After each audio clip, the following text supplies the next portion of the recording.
¿Cómo elegir un tema de tesis? Es la pregunta que queremos resolver, que queremos responder. Es lo mismo decir cómo elegir un tema de investigación. Y la respuesta es la siguiente. Elegir un tema de tesis implica elegir un fenómeno para investigar.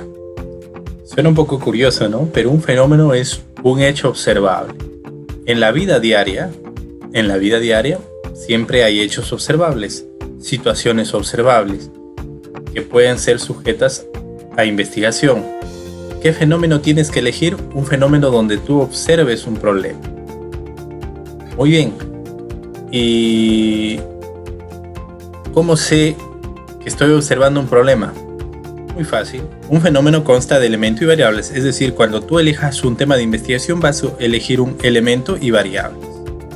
El elemento puede ser una persona, puede ser una carretera, depende de la carrera profesional, ¿no? Por ejemplo, para los de administración de empresas puede ser un área de empresa, toda una empresa. Para los de economía puede ser todo un país, todo un sistema económico.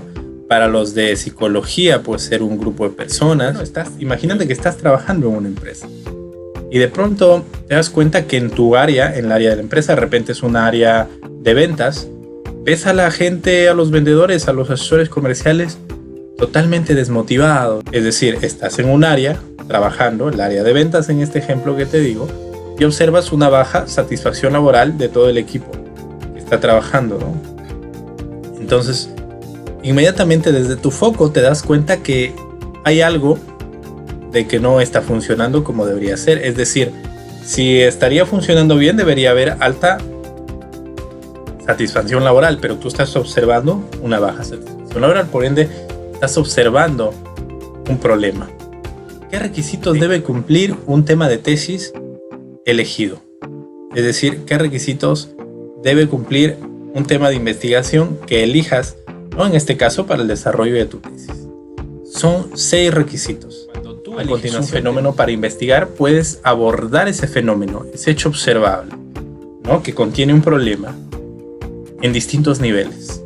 A continuación, te explico esos niveles, ¿no? Que se traducen. El problema, la hipótesis y objetivos es la pregunta que queremos resolver. A continuación te voy a explicar con ejemplos paso a paso y con estrategias para que puedas desarrollar sin ninguna dificultad para cualquier tipo de investigación que tú decidas llevar a cabo, ya sea para una investigación a nivel exploratorio, descriptivo, correlacional, explicativo con diseño de campo o explicativo experimental. Veamos a continuación los ejemplos.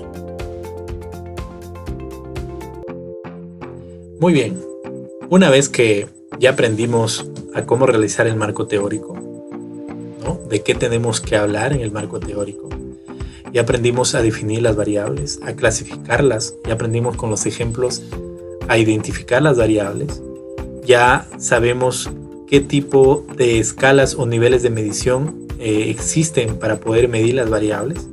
Ahora sí ya estamos preparados para aprender a realizar la famosa operacionalización de variables.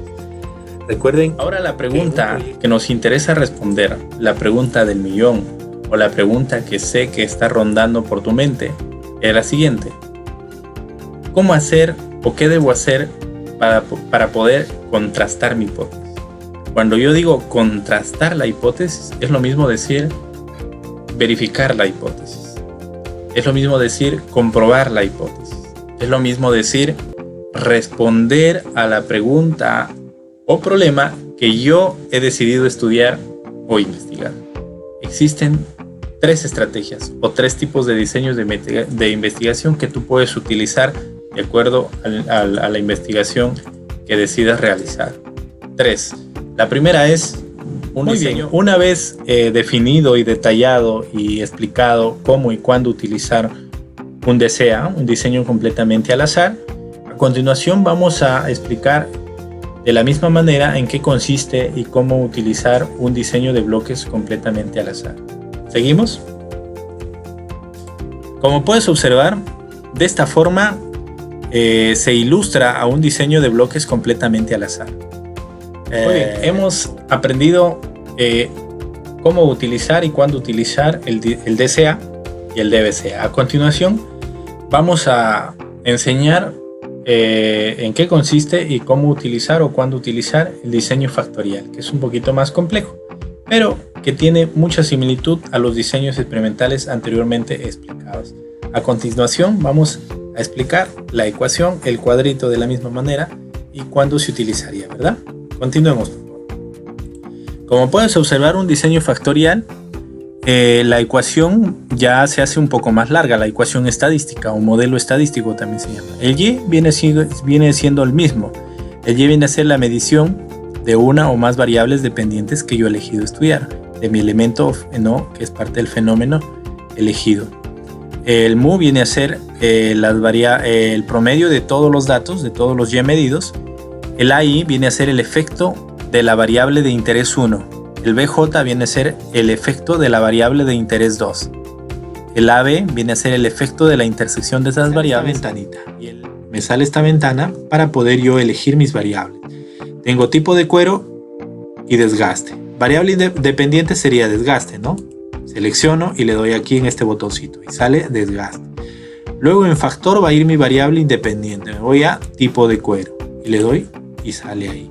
Luego simplemente le doy a aceptar y me va a salir una ventana con la lista de análisis que yo necesito, con los resultados que yo necesito. Qué fácil, ¿verdad? Entonces yo no quiero, bueno, el resumen del análisis sí lo quiero porque es la interpretación que me va a dar. La tabla de la ANOVA sí. Estos resultados también tienen que ser discutidos. Por ese motivo dice discusión de resultados, ¿no? Estos datos obtenidos tienen que ser discutidos. ¿Y para qué tienen que ser discutidos? Pues porque las discusiones refuerzan esa interpretación que tú estás haciendo de los datos y que te va a llevar a aceptar o rechazar tu hipótesis. Muy importante entonces las discusiones. Ahora, ¿qué utilizo? ¿Qué información utilizo para poder discutir los resultados? ¿O cómo hago esta discusión de resultados? Existen dos vías. Muy bien, ahora vamos a aprender cómo realizar las conclusiones, las famosas conclusiones. Y muchos en módulos anteriores me preguntaban, ¿no? ¿Y cómo se plantean los objetivos específicos? Pues vamos a aprovechar este espacio para poder hablar de los objetivos específicos y cómo se pueden plantear. ¿Por qué? Porque las conclusiones están muy relacionadas a los objetivos específicos. Muy bien, hemos aprendido cómo realizar las conclusiones, cómo hacer la discusión de resultados, lo cual es bastante sencillo, ¿verdad? Creo que de toda la parte, hasta el momento, de todos los módulos que venimos desarrollando o de todo el camino de la investigación, hay puntos mucho más, se puede decir, un poco más complicados que esto, ¿verdad? La siguiente pregunta que tenemos que resolver es cómo realizar el resumen. No olvides que la información es poder. A continuación, te vamos a enseñar paso a paso cómo buscar y descargar información de calidad, ya sea tesis, ya sea artículos en español o inglés, estudios de caso, libros, datos estadísticos de fuentes nacionales e internacionales. Veamos a continuación los ejemplos, paso a paso. Las citas y las referencias bibliográficas, cómo hacerlas correctamente, siempre son un dolor de cabeza, ¿verdad? A continuación te vamos a explicar directamente al grano cómo realizar esto correctamente, todo lo que necesitas para los párrafos que corresponden a tu proyecto y al informe final. Veamos a continuación paso a paso con ejemplos prácticos. Otra cosa que tienes que tener en cuenta antes de sustentar es verificar la sala donde vas a sustentar, es decir, si es una computadora, una laptop, una PC, y verifica si realmente pues las diapositivas que tú has armado, las presentaciones o PPT también que se conocen, están de acorde con el PowerPoint que está instalado en esa computadora. Es decir, si tú utilizas en tus diapositivas un tipo de tipografía, suena redundante, una tipografía especial, una vez que sustenta la tesis y es aprobada, obtienes el título profesional anhelado, ¿verdad?